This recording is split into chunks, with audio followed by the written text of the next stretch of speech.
Toss to White. He's in! Patriots win the Super Bowl! Welcome to Patriots Touchback Podcast. Hello, everybody. Welcome on to another show here on the Patriots Touchback Podcast. It's me, your host, Karl from KB Sports.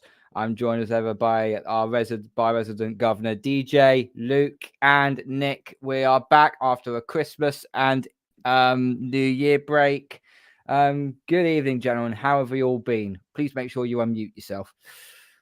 I'm fat and happy. Like we all. I'm significantly lighter and happy. Good man, Nick. Good man. Indeed. How do you manage that one? I've worked hard. All right, okay. That's good to hear. That's good to hear.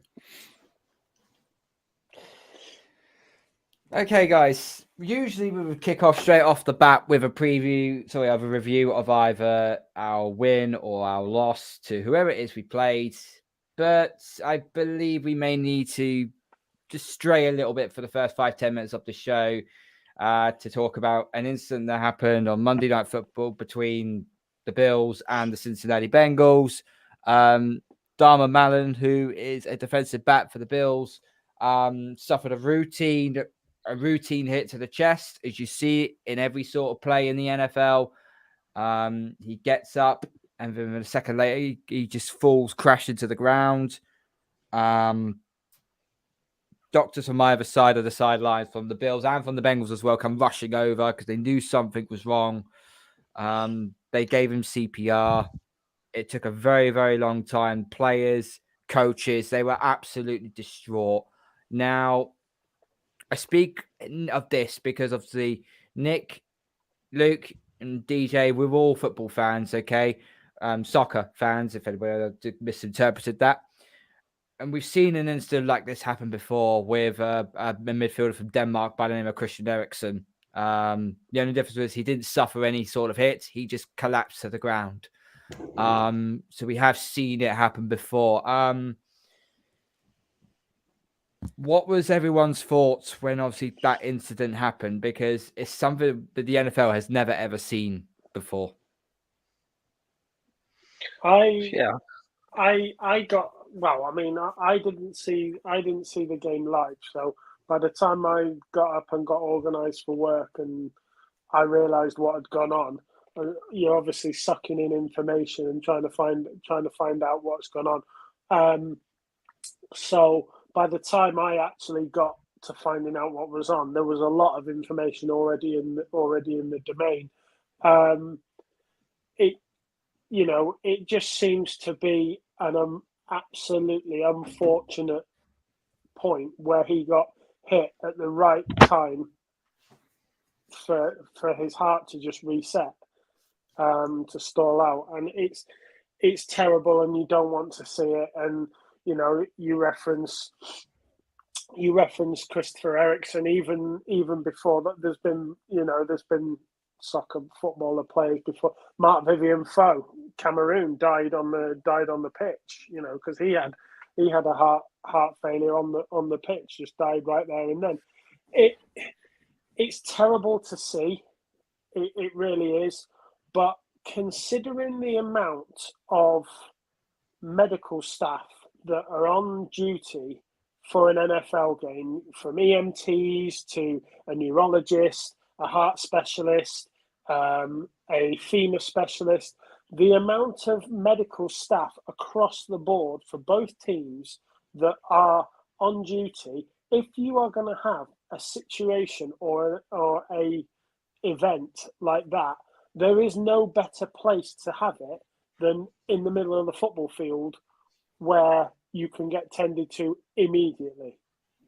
So it's terrible. It really is. And I'm so glad to see the entire, NFL community get behind the Bills, and I'm really glad they didn't carry on as well. That was McDermott's and Taylor's choice, and the Bengals did the right thing and just said we'll go with what the Bills want to do.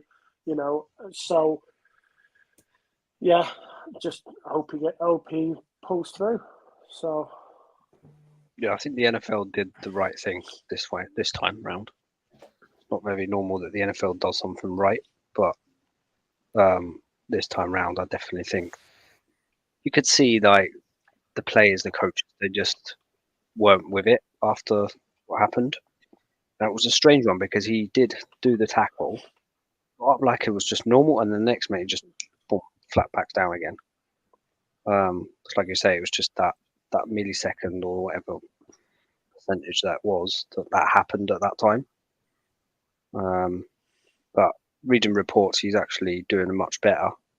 Like he's on, I think, 50% of oxygen by himself now. So he is improving. But yeah, it's shocking to see, especially if you're like a Bills fan as well. We're seeing it from outsiders, but if that would have happened with a Patriots player, I think we would have been a bit more devastated. Yeah. Luke, you got anything to add to that? Yeah, just to kind of add to Nick's point is that like we've seen it as well with Foy, we saw it with Ericsson. I think was it Antonio Puerta as well. There was a Sevilla player. I think he had something similar happen to him. And Nicolas Feher, he used to play with Benfica. He did something similar. I think it was about a year after Foy's death. All I remember now is you can. I think it's the video still up on YouTube. He gets the yellow card, and he's just he laughs at the ref, as in like he knew he'd fouled somebody. He just kind of like, fair enough. He kind of puts his hands on his thighs and he just keels over backwards, and he was gone. That was it, And I think that, like you were saying, Nick, being on an NFL field now in this day and age with the preparation and the facilities and things like that are available, he's a lucky boy that it wasn't something that just happened. He wasn't playing a pickup game. He wasn't playing,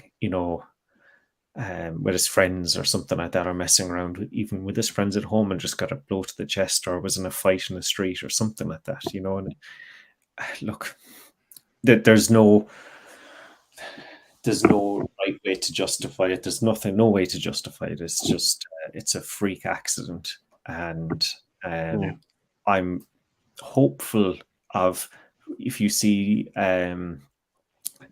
I suppose the positive cases like Christian Eriksen. I mean, he's back playing again. You look at Fabrice Muamba as well for Bolton. I think they were playing Spurs, weren't they? And he had it as well.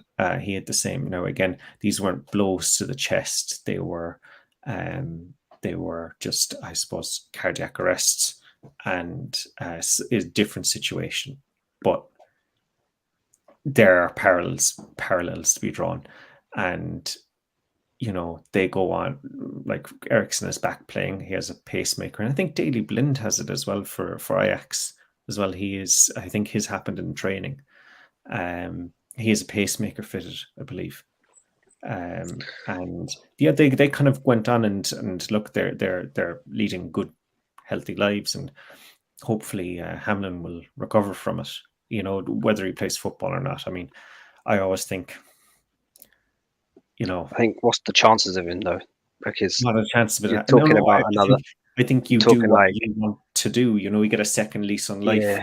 You're playing with house money. If he's able to make a full or even a moderate recovery, you live your life. I think like Ericsson's situation, you're not really taking any blows to like the chest again or anything like that. No. So I think this one might be a bit.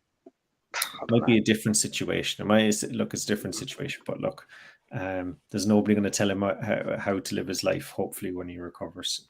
Because I'm sure you can put these like extra plates there, can't you, or something like under the. You could pads or not? You see, like the way the pads are and the way the players wear them now is that they wear as small pads as possible. So I'm just going to put my thing down here now. Is that you would, as a defensive back, like it comes here. They come to about here, right? So they're really above your. I'm going to say your nipple, right? Your pec, yeah. Yeah, you're just above your pec, and even the wide receivers ones would come even up higher, and a lot of defensive backs would just wear wide receivers ones because the defensive backs ones would come down to, I suppose, your pec level.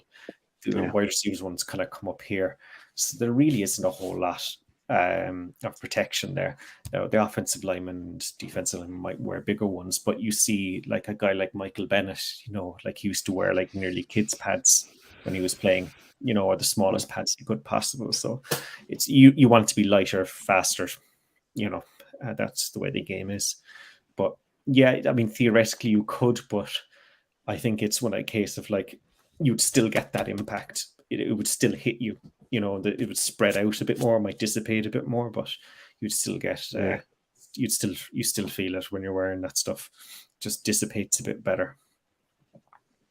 Yeah, just to touch base as well on the medical team that actually attended to him. They were like, apparently they're getting high praises for what they did. They were spot on practically everything that they did from A to Z. And it did take 9-10 minutes to get him back after resuscitating him. So they never gave in or anything like that, but they knew exactly how to take the helmet off, grab his. I think the first thing they did was try and grab his tongue, because I think Nick, you said I can't remember if it was Sky. They left the images on. I don't know if that was the mistake that they did, but they left the stadium picture of the. That's it. Yeah. The camera, obviously tucked in the corner, so you could see, but it was far away. You could see the ambulance and all the players on them. But there's a doctor or a team, a member of the medical team of the Bills. As obviously Hamlin's gone down, and more people have started getting around, and he's there screaming to an assistant, get the defib, and you can see him literally say, "Get the defib." And the guy just skirts out, runs off quick, and he's running across, 30 seconds. And that's like I said, that even if he'd had this on the practice field at the Bills facility, they wouldn't have had as much equipment and ability to do what he had. He had it in the place possible. That's the only silver lining that you can take from the whole incident, is that he had that. One in 200 and whatever million incident in the right place at the right time. Yeah, he did. Look, we all send our wishes and prayers to Dharma and his family, his friends as well. And we wish him a speedy recovery, and hopefully we do see him on the playing field at some point in the near future, because it could not just be career threatening, it could have been life threatening. And the fact that they've been able to resuscitate him, he's now on 50% oxygen, I believe. It was the last report I heard from Ian Rappaport. So he is trending in the right direction. So we wish him all the best, and we'll see him on the field very, very soon. Okay, let's try and liven up the show, shall we? So Dolphins 21, Patriots 23. For some reason, we are still alive, and I don't know why. Why are we still alive in this? Let me just bring the board up for us. So Mac Jones, 20 of 33, 203 yards, 2 touchdowns. Not really numbers to write home about, but he didn't turn the ball over. He hasn't thrown an interception for, I think, the last 6 or 7 games now. He's been very clean, so that sort of thing. Rushing yards, barely ran the ball at all in this game. 9 carries, Damian Harris for 32 yards. Ramondre Stevenson, 8 carries, 42 yards. It was the receivers that done a little bit of damage, not by much. Tyquan Thornton, we haven't seen him have a decent game since the Browns. Since the Browns game. 60 yards for a touchdown. Hunter Henry had 52 yards. Kobe Myers, 48 yards on a touchdown. I mean, we'll get on to the play of how he got that touchdown in a sec, and with Tyquan's as well. Kendrick Bourne again, 1 catch for 16 yards. I don't know what Matt Patricia is doing, but that's our most explosive player, and yet he's still not getting the ball, and it's really, really is driving me insane. Yeah, there's something more to all that behind that scene. I think there's something. He's either fell out with Bill completely, and don't know. I just do not understand how we're not utilizing him more, because he's got that speed, he's got that catching ability, he's got the slot, he's got like wildcat if you wanted to run wildcat for options as well, like all the jet sweeps or whatever. He can do like basically anything. We're just not using him. I don't know if his attitude stinks in practice or he's got some kind of grudge. I know there was a bit of a hoo-ha. Was it in training camp or for week 1? Did he not get suspended or something like? He got benched. He got benched because he missed a team meeting. He turned up late. He turned up late for a team meeting, and he was benched for the Pre-season second game, I think. Pre-season, was it? Also, yeah. I just don't understand how a guy of that caliber would just not. He should be our wide receiver 1, in my opinion.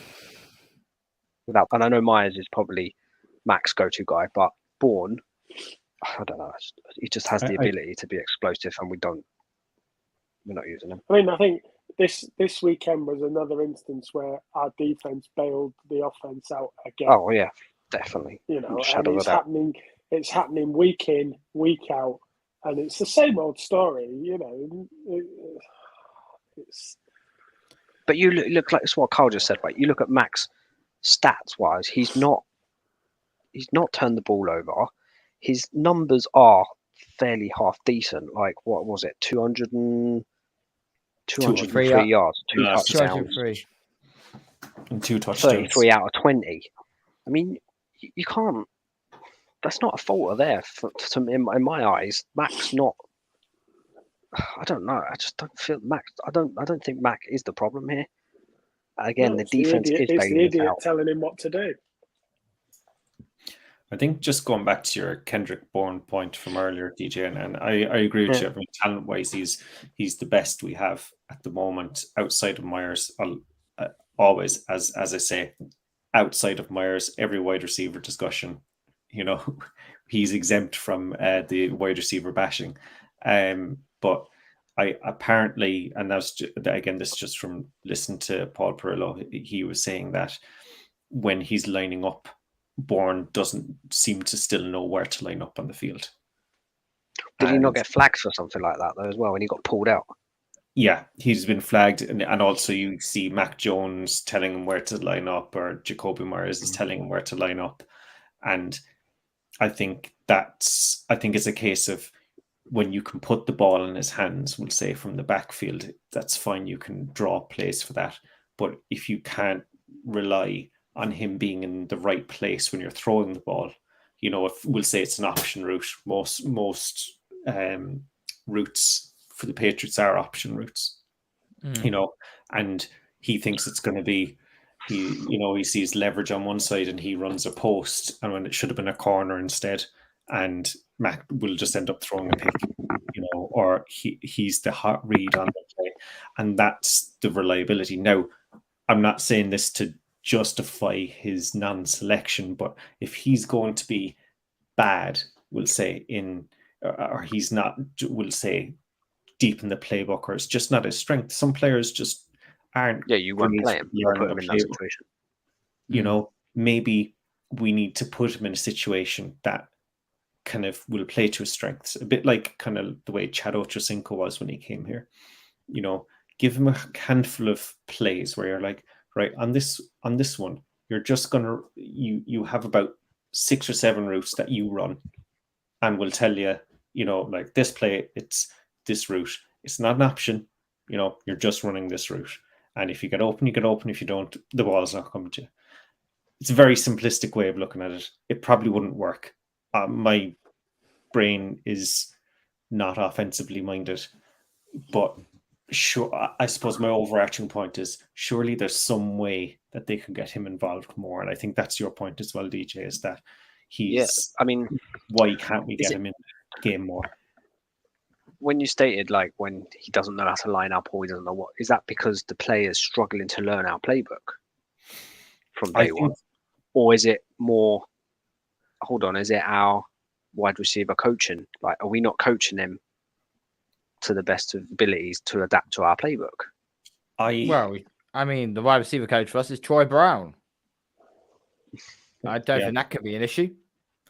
Yeah, I mean, it's a case of like some people are like, I always think as somebody that struggled with maths in school, the worst person to teach you how to do maths is somebody that's good at maths, because it just comes easy to them and they can't understand why you can't get it. Why can't you understand x is equal to 2? Like, because I don't. You're not explaining it to me. Something that becomes so that Can comes. you explain that play? Because I haven't got a fucking clue what you just said. I think you know what I mean. Like, maybe Troy Brown is a great receiver that isn't a great. Has he always coach. been our coach? Karl? No, it's Mike Pellegrino was last year. I think Troy Brown took over from. He was running backs last year, I believe, wasn't he, for one season? So who did we have when Brady was there then? Who we always had when Brady? People. I don't think there was ever one of the assistants that went with Josh. Yeah, one of the. But I don't think that was he was there all the time, though, was he? No, I don't think he was. No, I think it's been a mixture of people over the years. It's one of these that we got Kendrick Bourne from the 49ers because he didn't fit into Shanahan's system. So we bring Bourne over to the East Coast, and then we say, you know what? We're going to implement Shanahan's system. The guy's just left a place where that system doesn't work for him, and then you're going to say, oh, yeah, we'll implement. It's not like you're bringing him in because he knows what he's doing. He's just left that system because he can't do it. So... And Bourne was the same player as well in San Francisco in terms of his production, I believe, relatively productive, pretty good. But never wide receiver one. Oh no, and he's not that guy, but he's at the same time, I feel he's more talented at this point in his career than Parker or Aguilar is. He's got that playmaking ability. He can do something when the ball's in his hands. He can get open. I think Parker struggles to get open. I don't think he does get open. Aguilar, again, I'm not some offensive savant or anything like that, but I feel like he's got great straight line speed, but he can't convert that. And same with Thornton. They can't convert that. There's a difference between speed and quickness and suddenness that they can. You watch guys like Justin Jefferson, they'll be streaking down the field at full sprint and a click of the fingers and they're running a comeback and down the field. I found those plays that Thornton has been open, Mac's not on the same page as what Thornton's on. Yeah. Mac's either overthrown it because he thinks he's going to go too far, or he's under because he's not. I just think they're just missing that extra year together. Yeah, and I think that will come as well. And I think one of the things as well that I've heard a lot about our receivers is that when they're at the line, they're taking a long time to get off the line. They're not releasing at all as fast as they should be. And a lot of it, they were kind of saying what I heard is, and obviously you don't get to see this so much in the game because, it zoomed in on the line on the offensive and defensive line. But what they're saying is that a lot of it's just like they're standing up there and they're doing their head fakes and they're stutter stepping. And it's like, you still haven't got anywhere, lads. You're still within 8 yards. Still in the same spot. And there's a lot of that going on.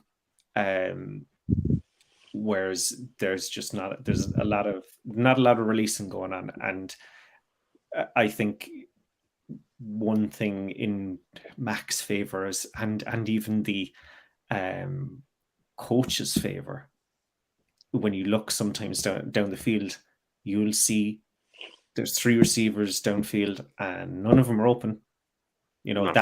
That's you can push. This is where you're seeing Mac starting to scramble. Yeah, because there's no one open. He panics and then he's now he doesn't know what to do. Either makes a run for it or he's going to take a sack. Exactly, and that's where the talent level of the receivers is just not there. And I'll shut up now because I can talk all day about this, as you know. Mac will be throwing to Devontae Adams next year if he gets his own way. In Las Vegas, is it? Where did you hear that? Oh, what? Because of the trade? He got traded. Well, it's it's all rumor, isn't it? But if there's one guy that wants Mac, it's Josh McDaniels. Oh, definitely. I think he'll have his eye on him. I think. But then again, you look at Stidham. He didn't do that too bad. I'd say Stidham has a ceiling, though. Yeah, I agree. He had a couple of glances. No, that ceiling could be higher than Mac Jones as well. But I'll you know my feelings on Mac, but I do think that the Patriots need to I know I come in here and I'll talk and I'll be like, Mac is this, Mac that, blah, blah, he needs to get rid of. I think he still deserves a third season. He deserves an offensive coordinator, and he deserves a number one weapon. And after that, then I can say I told you so. But until then, he needs that, and that we need to kind of, what do they say, to be kind of give a full honest assessment of how good or bad he really is. He hasn't been given the tools. Yes, it would be technically his third offensive coordinator, but he needs a third offensive coordinator. We can't stick with this. Do we keep our options open in regards to if a team comes in calling for Mac? Yeah, I mean, I guess it all boils down to what they're offering, yeah.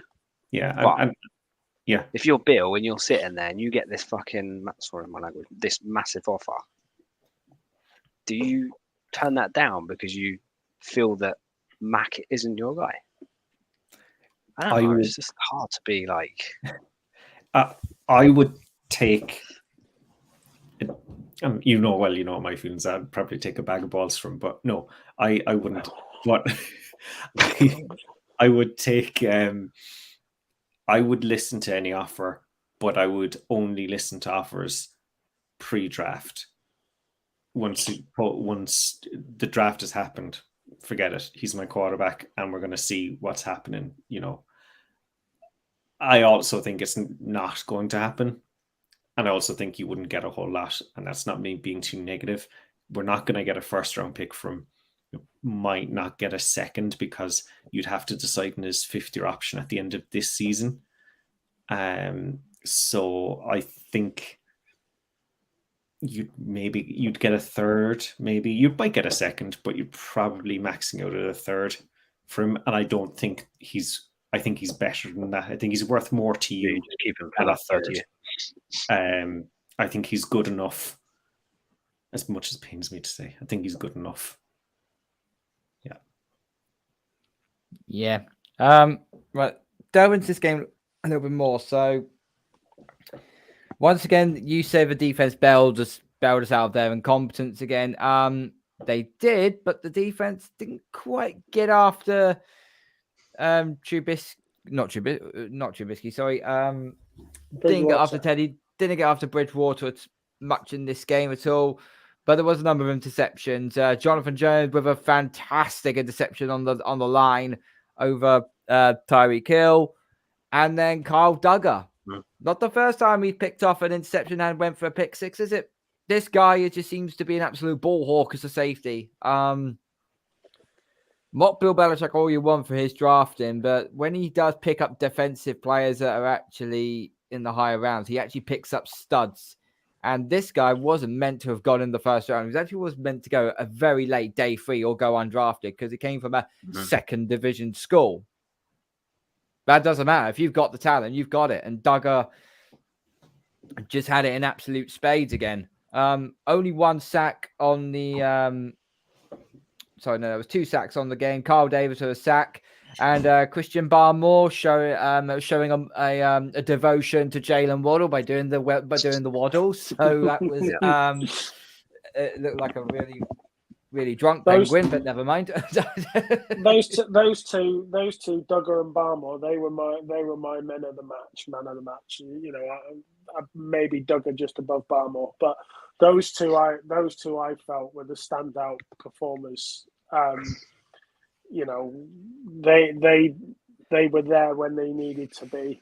they did their job, and so for me, those two were out, performed admirably this weekend. Yeah. I agree with you. Barmore had 4 QB hits, so 4 of the 7 QB hits that we had on Sunday were through him. He just needs to stay fit. Yeah. Barmore has, he dropped out of the first round when we drafted him. He dropped out of the first round due to his injury woes, and we took a chance on him because he was a great position for the draft number we had. He should have gone the round before, and he's had moments where he's been brilliant. He's had moments where he's been quiet, but essentially that's what a new player, a fresh rookie will do. He'll have his moments where he's good. He'll have his moments where he's not so good. But he just needs to stay fit. If Barmore can stay fit, he will be another David Andrews. He will be another sort of mainstay man who just keeps performing, and you never need to worry that he won't do his job. Yeah, I think he's really the outside of Judon. I think if you're looking at levels of talent on the defensive side of the ball, not going to judge the rookies too early because I think we have players in Marcus and Jack Jones as well. But you're talking Judon is top tier, top 5 at his position. Judon's been in a league of his own this year. He's the only Pro Bowl. He's the only Pro Bowler out of this team. And he's the only one that deserves to go to the Pro Bowl as well, I think. Well, the Pro Bowl may go ahead. It may not go ahead, considering what the Cincinnati Bills became. But that's a conversation for a different time. One thing I like to pick a bone with, and that is, of course, okay, the pick 6 that Duggar had, great. That was good. And that's probably the bit that probably hurt the Dolphins more than us hanging on in there. But do we actually understand what the NFL officiating are actually trying to do to us? The last 3 games, we've had decisions not go our way at all. First of all, you had the supposing catch on the line in the Raiders game. Cincinnati, we had a sack which got called dead. This time, in this game, strip sack the running back. But apparently, forward progress got stopped. Yeah. Sure, Jan. Whatever you say. Why couldn't we challenge that? Is it because unbelievable? It's unbelievable. Can't challenge forward progress. If they called it, which essentially is half the problem with the system. That they try to implement a replay review system that they didn't do a good enough job. It didn't work properly, and so they went back to the thing of, well, we just won't do it. The system works. It just needs tweaking, and it needs, because there are a lot of plays that should be reviewable that aren't, and that's just because the NFL won't give up control from the officiating, and I know I keep sorry, DJ. I know I keep referring back to, with the Premier League, the FA Premier League say we're not gonna re-referee games, but you look at half the decisions in the Premier League that are wrong, and you just think you shouldn't be getting these wrong, and that's the problem. You're asking the officials to do a job, and maybe they should be doing it right, maybe they shouldn't. The officials aren't even full time. The officials have other jobs, other commitments. If you want high quality officials, invest the money. You're telling me the NFL haven't got the money? Invest the money, make the officials full time, and get them in some sort of education or a training facility every week. They all come together. They all review their games and the mistakes, right?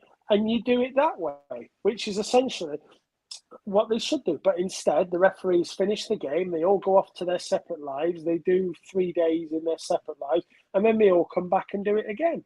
The NFL need to change the way that the officials are managed and the way the officiating is structured. And then with regard to replay review, they need to open up far more plays to replay review. Yeah. It nailed every point there, Nick, I think. Yeah. Yeah, absolutely. But it I didn't thought matter. though, Didn't these matter. plays as well. Do they not have to review it in New York? But the play No, gets sent obviously back up to New York, and the then they get told, TVs right, you need to. I think Yeah, that's Only only if if it's. it's clear and I think obvious. that's. It's either clear and obvious, or if it's in the. Is it in the 2-minute warning? Yeah. Yeah. That's it. Because If it's everything in something that- the 2-minute warning goes up to the booth. Goes up to the booth, goes to New York. So yeah, they will. I think the other ones are if it's kind of like he catches the ball in the middle of the field and there's nobody near him and he places the ball down gently and it's a touchdown and the referee says it's not a touchdown. New York will come in straight away and go, that actually was a touchdown. We don't even need to look at it a second time. It's a touchdown, and that I think that can happen at any point in the game. If it's just something that you don't even need a second guess, like the referee completely blew the call, they'll come down straight away and say, that was a catch. There's no debate on it. That's it. And I think they can do that. But outside of that, I think it's only if the referee or another team or one of the teams initiate the call via challenge. I think I'm open to correction on that. Okay, guys, what is your 3 up, 3 down from our victory? So who was your 3 players that actually did do half decent, and who were your 3 downs that had a really poor performance? So we'll start with the ups. So Nick, we'll go with you. Who was your first up? I've mentioned 2 of them. Duggar and Barmore were ups for me. And I thought, based on recent performances, I've got to give Mac an up. He performed better this weekend than he has done in previous weekends. Now, is he performing to the level that we need him to? No, but is he improved? Is he improved from last week before? Yeah, it looks like. So if I'm putting my head on the block for the 3 ups, it would be Duggar, Barmore, and Mac Jones. Okay, DJ? Yep, they're exactly the same 3 for me. I think Mac does deserve this week and up. Like you say, Barmore and Duggar as well. I'd like to say Peppers as well did something. I think he got about 6 or 7 tackles this week. Obviously, he's due. I'm pretty sure he's due for a contract at the end of the season. He is, yeah. So he's probably paying for some cash. But Peppers was one that I had my eye on as well. But those definitely ones up. Luke, who was your I actually agree with you on the Peppers one. I think the Peppers is a great call. Barmore is an obvious one as well, and I'll absolutely co-sign on that. And I think Hunter Henry has kind of this week he had a good game with 5 catches, I think 50 odd yards, and yeah, I think he's had a couple of decent weeks. I'd say I think we're starting to throw to him now more outside of the red zone, which is why he's getting catches. And I think his production is going up as a result of Jonnu Smith not being available as well. We might see that his production uptick in the next few weeks because I think Scotty Washington has gone on IR as well. So Jonnu Smith is out and his replacement off the practice squad has gone on IR as well. So I mean, just to interrupt. You talk about Jonnu Smith. That's another man who, when we were talking about Kendrick Bourne and not getting the chances and not living up to what we expect, Jonnu Smith has been such a disappointment this year. We at the beginning of the season we were talking about 2 tight end sets and we were talking about Hernandez and Gronk being, that heyday. And, it was one of those that we were going to have these two tight end sets again, and it was going to be great. And Jonnu Smith has just disappointed. He's been like a BMW in snow. God, he's been awful all year. But and when I said last year, I actually meant, I didn't mean 2022. I actually meant that we signed him in 2021 and he did nothing then, and he's done nothing this year either. He was injured in 2021 though. He's just done. Yeah. He was injured at this start of preseason. I still maintain you put a better OC in instead of freaking the fat walrus, then I personally think that Jonnu Smith would actually, don't laugh, Nick. That's just the truth. I think you'd get better production out of Jonnu Smith, and even for Hunter Henry as well, if you get a proper OC in there. I pretty much agree with everyone that's said there. My other up, I'll probably give it my up to Thornton. It's the second game. He had a good game against the Browns going back like week 7, I think it was week 7 or week 6. And then this game, you could start to see what he is capable of. He had 3 catches for 60 yards. The touchdown was actually, that's the best scheme sort of play I think we actually put together all game, because we just doubled up on the left side of the receiver. Thornton went to the post, and it may have been a wide open touchdown, but it's down to the route running at the end of the day and the timing. So, and for me, I thought Thornton had a better game than most of the receivers had in that. Right, there's probably a huge list of downs here, so we can only choose three players or 3 people at a time here. So we'll reverse it this time. Luke, who's your 3 downs? Aguilar, just think he's just doing nothing, and it's not just for this game. I think it's more of a kind of build on. I think the running game wasn't great. Like for this one, I know Ramondre had 5 yards per carry, but I think just in general, that was because he had an 18. I'm just looking there now. He did an 18-yard run.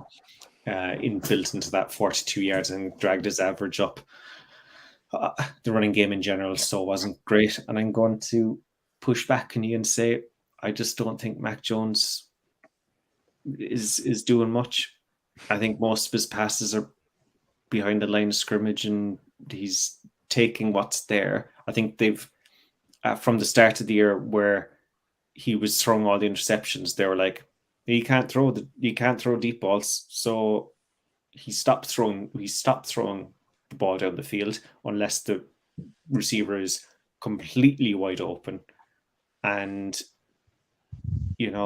I just feel like you never see him try and throw a pass in a tight window. When have we seen him? I'm not going to be like, let's see when was the last time he did it throw like Brady? I don't mean like let's compare him to Brady, but you see some of the good, not even average quarterbacks will throw a couple of passes per game. You go, there you go, that's a good throw. He doesn't do it. He really doesn't. And I just think that he played a very similar, like if you look at the yards per attempt between him and Teddy Bridgewater had more yards per attempt. Yeah. He didn't play much. What?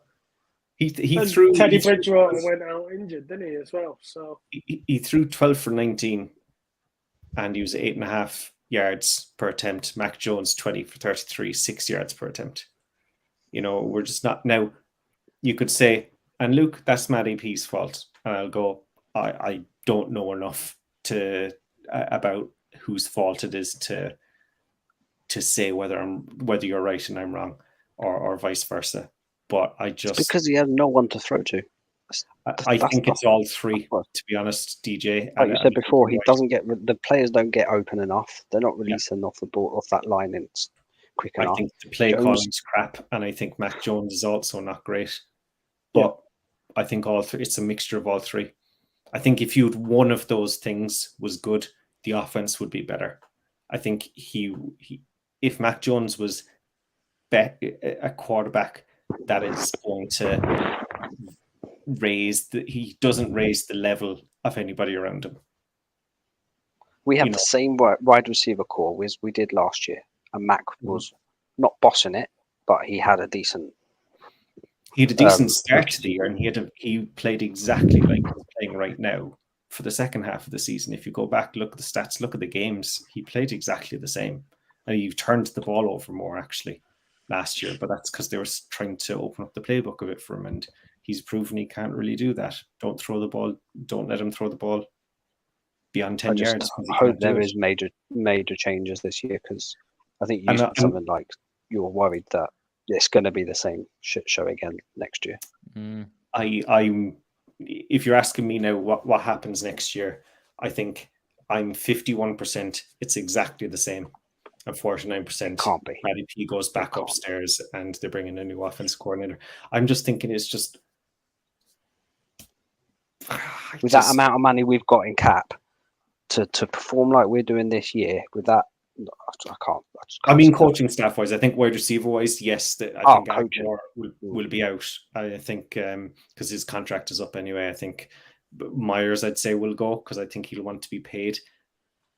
And I'm looking from what I've seen online, it's probably his value is in around the 15 million a year. And I love you and I mean it, Jacoby. I wouldn't pay you 15 a year. I don't think he's that good. I think he's good, but I wouldn't be. I reckon Matty P might turn around and say, "Look, I'm done."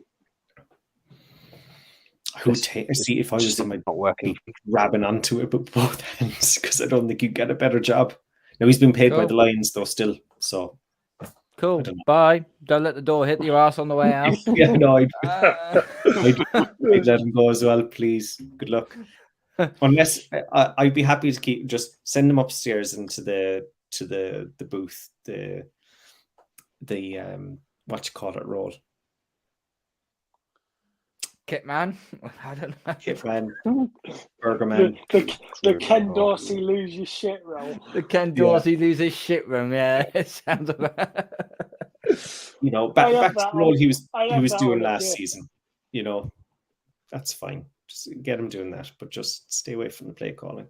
And also Joe Judge should not skate by with being blameless in this, because it's quite often Mac Jones go to sideline and he's talking to Joe Judge as well. And that's a problem because it's clear not whatever Joe Judge is doing is clearly not working either. No. But the only thing about that is Patricia is surplus to requirements. He can't be a DC anymore because obviously we're with the Super Bowl 52, and he can't OC because, well, he's got no offensive background. At least for Joe Judge, he has got, when he was special teams coordinator for us, he was actually he was pretty damn good at special teams. So I would say, no, get rid of Patricia, but demote Judge back to special teams. That was your bread and butter. That's how you got the job over at the New York Giants. Go back to that, because special teams this year, we've been nothing like what we previously have been. No, I don't think under Acord we've been great at all. No. DJ, who is your 3 downs? So I'm going to kind of agree with Luke in regards to the running game. I think we could have, now that Harris was, okay, he's probably not fit, to be honest. He's probably like match fitness and stuff must be low, but I think the running game could have helped us a little bit more. So I'm going to go there. I'm going to say our pass rushes on this game wasn't like, we got 0 sacks. I mean, Judon, I think he's not had sacks in the last 3 games, if I'm mistaken. Yeah. So I don't know what's happening around that area. And there's one particular player that pisses me the fuck off, and he keeps on playing him. I can't even pronounce his name. He's all over the shop. Tavai, Tavai. Tavai, mate, that guy is useless. He's just flying, tackling everywhere. Doesn't know the plays. He just doesn't recognize the plays. His pursuing of players is just terrible. I can't stand the player. Well, apparently we signed him to a 2-year extension midway in the season. Apparently, I don't see the logic in that. Okay, Nick, who are your 3 downs? Matt Patricia. Stop reaching for the low hanging fruit. Yeah. No, I would say I was disappointed with our pass protection this weekend because it just seemed to be every time the Dolphins came out with their blitz package, we just had no answer for it. They just managed to walk through the 2 or 3 times where it was just a quick shimmy and the guys on Mac flies to I did not think our pass protection was good enough this week. So that would be one down. Mm-hmm. Again, it might not be his fault, but Kendrick Bourne, he's not doing enough. It might not be his fault. It might be his fault. We don't know. But I'm going to put him as a down because he's just not doing enough. And low hanging fruit or not, I'm going to put Matty P in at number 3 because he's just not good enough. Simple as. That's fine. Short Well, I'm and going to go Patricia anyway because you know how my feelings are towards him. Pass rush, I don't think was good enough. I think disappointing to see both Uche and Judon not get a sack or a hit on the quarterback at all in this. So really disappointed by that. And my final down is not specifically a player or a coach or anything like that. It was a play in the game. The 4th down play. What in the literal hell happened there? The O-line just completely and utterly evaporated. And Mac Jones had to take the sack. And I watched it in disbelief thinking, really? We might as well have just punted it. I go back to pass protection. Yeah, go back to pass protection. That play, literally, the Dolphins lined up on the blitz and their left guard, he almost went underneath his center and then turned around and came back. And he just had a free lane at Mac because our David Andrews and our right guard had moved over. And it was just one-way chat. The pass protection, that was a perfect example of our pass protection just not being good enough this week. But is that then down to play calling? Because if the guard is pulling on a play, then they shouldn't be. If a guard shouldn't be pulling on a play like that. If there's a blitz. I'd be questioning on a play like that. Why go for it on 4th and I don't know what it was. Kick the field goal and I've done with it. Kick the field goal and I've done with it. I think Bill said it was going to be too far for a field goal. I think so punt it. Punt it. Don't give pin him down in the 5. Don't give the Dolphins prime territory because they sacked him what, around about the 40, 35? 40 something, yeah. 40 something. That's why I say pin them back in the 5 and then just let them drive the field. So one first down, you put them in field goal range already. We make mistakes on a constant basis all season, which is so unlike us. Shooting ourselves to the foot on a constant basis all the time. Do your job. And the thing is, make it hard for ourselves. And make it hard for ourselves. It is like us now. It's become us because we've made. If it's not won this game, I think we were pretty good not committing penalties for the first time all season, and not the first time all season. The first time since Brady left. We look. If it wasn't for Bill Belichick standing on the sideline, you would say this team is poorly coached. You would say they're mistake prone, they're error prone, they'll give up stupid plays, they'll make boneheaded plays at the wrong time. You'd say this team is terribly coached, except that we have the greatest coach of all time. Bill's worth 5 wins a season, definitely. Yeah, on his own. I read somewhere that we were like 3 or 4 games away where we've made mistakes, and it's just that one play where we could have been 4 wins up, as I said, and we took the loss. We could have been wild card easy, or even not even into the wild card. We could have been. But, as I said, architects of our own downfall. At the end of the day. Okay, let's move on, shall we? So we have one last game of the regular season. It may be our last game of the actual season completely. We don't know. Patriots at the Bills. The Bills are going to be a little bit. They're going to be up for this game, considering what did happen on Monday. But they are going to be galvanized. They're going to be brothers in arms. They're going to be fighting for it, even though there is a chance they may not get the number 1 seed. But they're going to come out fighting. I mean, the only way New England are going to have any chance of winning this game is not to be harsh if Josh Allen breaks his leg, or we play the most cleanest game and the most perfect game that we've done all season. And the Bills play the worst game they've played all season. Both those things have to happen. Both those things have to happen. We can't even win if we play perfect, I think. I don't think we're that good. So, hold on. Explain to me, because I'm a bit behind on all this shit, right? So, technically, as it stands now, we are in a wild card spot no matter what happens. No. Give me. Why? We're in the hunt. We are. Well, we're currently in a wild card spot. Is it because it depends on the Bengals-Bills game? Because no, it's nothing to do with the Bears, but the Bills-Bengals game. We had to win out to qualify. We have to win this game. No, because there's a scenario where if, now correct me if I'm wrong, hang on to move this. Titans lose, Jags win the AFC South. Jags win the if the Jags beat the Titans can't get a wild card. Jacksonville win the AFC South. So the seeding is then pretty much done. It's just mixed between the two.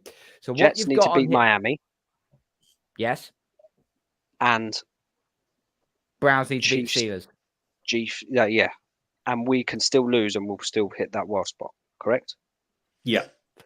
But the problem is if we win out, we're fine. If we beat the Bills, we're fine. Yeah. If we lose, I'm just thinking if we lose.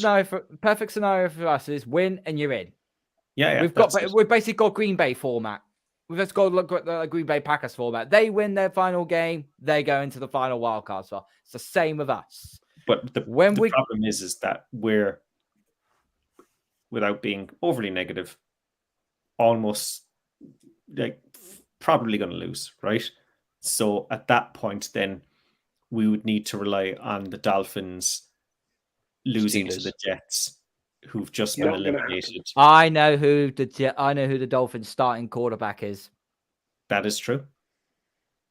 Glennon. You know as well, Mike Glennon. Yeah, he just been put on the practice squad. Yeah, and the Steelers as well. They're playing the Jets. Let's be fair to them. They're playing the Jets. I could just see the Steelers pulling the magic horseshoe out of their ass for the second year running. No, they don't deserve to go. They don't deserve to go in there, but I think they're going to end up getting in there. Actually, like Tom gets it, right? We will end up playing the Bills in back-to-back weeks. So okay. I understand that, but listen for this point of view. Okay, we beat the Bills, we get the wild card. But if we play the Bills again, we have to go back to their home. We have to go back to Highmark Stadium.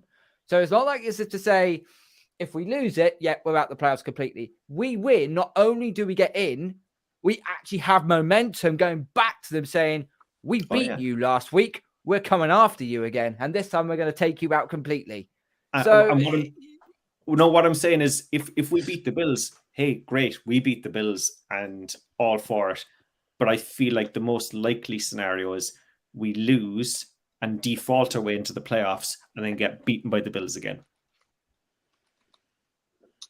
The Bills are definitely going to have a chip on their shoulder for this week, and they're going to do it for that player. Not the Bills, it's going to be the Chiefs. Sorry, DJ. Yeah. That will play. So I want us to get into the playoffs, right? Because another week of football. But I just think that we go in, we'll get stomped by whoever we play. There's the only team that I feel like we could beat that's in the playoff picture is the Ravens. I think we could beat them. But we had a chance against Cincinnati. Lamar's out again. He's not playing anymore. I think if we played Cincinnati, I think Cincinnati threw a lot of picks and they kind of tried giving us the game, and we still weren't good enough to take it off. Well, them. it wouldn't have helped. Well, it would have helped matters if Ramondre Stevenson had a bloody fumbled it in the red zone. Exactly, yeah. But There you go. So, there was a lot of bad football that Cincinnati had to do a lot of things to give you that game, to put you in the position that Stevenson to fumble the ball. It's not like we tore up the Bengals in the second half and came back, and they kind of let us back in. There's a difference, you know. I think there's. I just feel we're going to have to play the best game we've ever played this season.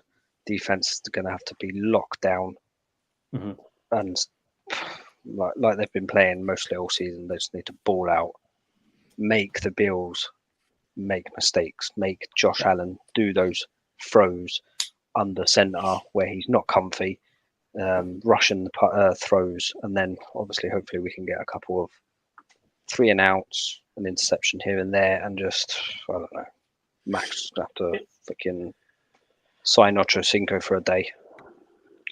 If we were to not qualify for the playoffs, and at the moment we're pick number 21 in the draft. If we don't qualify for the playoffs, we jump up to at least 18, and depending on results this week, we might go as high as 15. Now, we talk about how bad the Patriots have been this year and how much more quality we need. I'm sorry, but for 2 fixtures against the Bills, I'd rather move up 3, 4, 5, 6, 7 spots in the draft. To be fair, what for? Bill's just going to say, I'm going to trade out. remember, it's going to be offensive tackle we get, and the only offensive tackle within the top 10 is can't remember who the guy is now. To be Alabama guy, isn't it? No, it's not Alabama. It's definitely not Alabama. Is it Northwestern guy? Thank you. We have not. Play. The only decent player from Northwestern, because Northwestern have been absolutely shocking. So we have not been a playoff quality caliber team all year. This year, no. So No. I respect the fact that we're there. I respect the fact that we are on the cusp and everything else. Yes, brilliant. But we don't deserve you want your team to do as well as they can. But looking at the big picture, we are not good enough. And if you say to me, well, you get to beat the Bills this week, yeah, well, brilliant. But I don't fancy playing the Bills again next week. So you know what? I don't want to see the Patriots lose, obviously. But, you know, I wouldn't be it's not the biggest disaster if we lose. No, I just think there's a bigger picture. It'll just put these fanboys out of their bloody misery at long last, when eventually, you know, the sky comes falling down on them. Because I've actually had beef with a certain Pats fan on there that is so utterly delusional. I think it was like 3 weeks ago before the Raiders. Is it the 3 week? The Raiders game.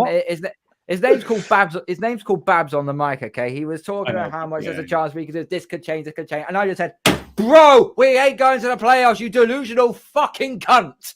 Where did you see? Where was this? It was on Twitter. It was quite entertaining. I'll talk to you off screen about it. So apologies for that really, really bad word of mine. I'll just gloss over that. It was.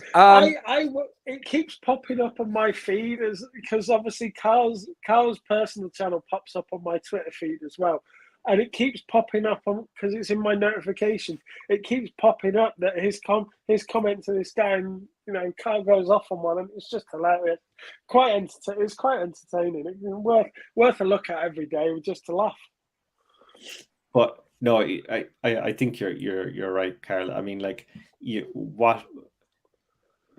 you looked at this team, right? We weren't Patriots fans. We were 49ers touchback, and you were looking at the Patriots, and you kind of go, how are they in the playoffs? Yeah, my first words would be, how the fucking hell, A, are you still alive? And B, how the hell you got a wild card spot? Your offense has been dog dung pretty much for all of season. Yeah, and to be fair, like we're getting through on the power of our defense, but it's kind of it's not defense you can rely upon to win you games. In that we're winning games because we're getting a defensive score nearly every single game. You can't just go, well, we're guaranteed at least 7 points from our defense every single game, and probably another pick or sack fumble thrown in there as well that'll turn the ball over. Like you can't go through a season and playoffs, because do you know what? Yeah, when you get to the playoffs, you're not going to be playing Skylar Thompson. You're not going to, do you know what I mean? You're not going to be playing, and I think we've played quite a few backup quarterbacks, I think, this year. Most of our wins have all been either the backup quarterbacks or not very good ones. Exactly. So like we're doing kind of what a middling team should do: beat up on the bad teams and lose to the top teams. I would, and in some ways, that's a good thing in a way, because it would be annoying if we were now. You take the Bears game out because we should have beaten that. We should have beaten. Have you just compared us to Tottenham? We are. Beat the good team. Beat the good team. Beat the bad teams and lose to the good teams. That's effectively what Tottenham. Yeah. Yeah. Great. Brilliant. Yeah. We are. I wouldn't.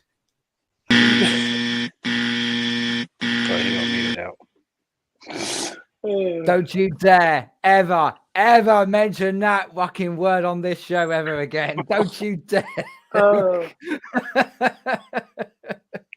I missed it. What did he say? He said it, not me. But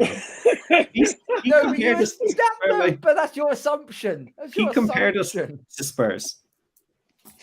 Not me. I could have compared us to United. It would have been the same. It would have been the same point. Yeah. Give me 2 seconds. I want to get back into Karl's good graces there now. Give me 2 seconds.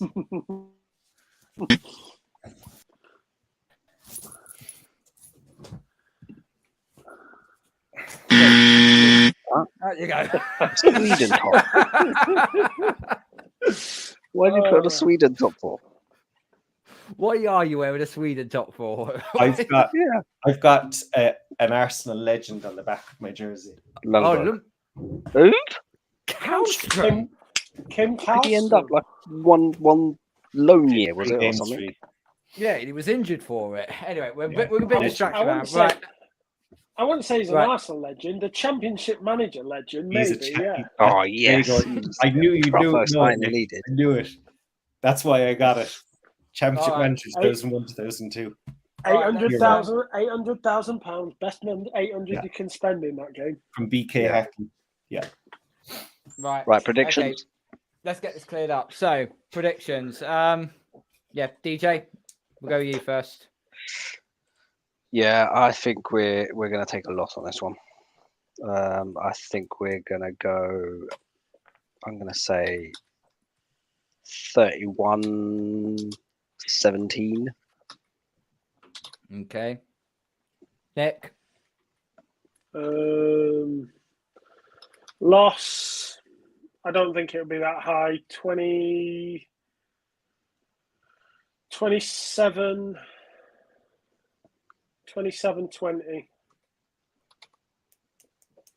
Okay. Luke?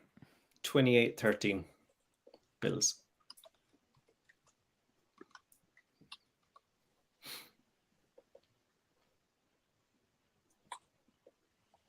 $22-19 Bills. It's close. Team with most penalties while we're here? Team with the most penalties, Patriots. Yeah. Patriots. Yeah, New England. Average yards per play? Bills. Oh, no, average. Oh, the number? Yeah. No. I'm going to go 6. No, 7. Sorry. 5. I'll go 6. And I'm going to say we're going to lose, but we're going to make it. That makes no sense. I'll go 5.5 then. Because all the other games are going to go with us. I think you could be right. Well, the two best words in the English dictionary: default.